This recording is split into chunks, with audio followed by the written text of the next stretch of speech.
This is Yudislaidy Fernandez reporting for Miami Today. This week we sat down with Willy Ferrer. He's a newly appointed U.S. Attorney for the Southern District of Florida.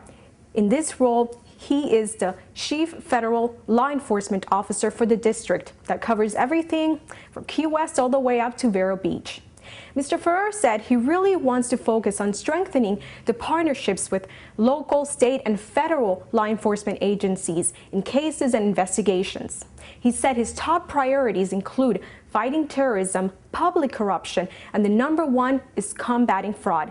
As we know, the state of Florida leads the way in fraud cases, specifically in healthcare and mortgage fraud, and that is something he says he wants to continue combating. Here's what Mr. Ferrer had to share about his goals in this post. I always say that I call it the mosaic of crime in South Florida is very complex and very challenging. You really do have a lot here. Number one, because we're a gateway to the Americas and the world, and we have 300 miles of coastline, being vigilant on terrorism, and that is preventing terrorism and dismantling terrorist networks. That has to be a top priority, because keeping the people in South Florida safe from attacks, domestic or abroad, is priority number one.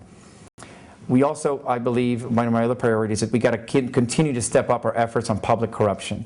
Combating fraud is absolutely a priority for this office, and especially in this district. Unfortunately, we are known throughout the nation as the capital of healthcare fraud.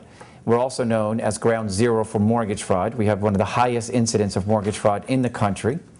Also, securities and investment fraud is also rampant and on the increase here in the district. So that's an indictment on this community, to say that you're known as the fraud capital. And that's something that is also near and dear to me, because when I was a prosecutor in this office, I worked on healthcare fraud cases.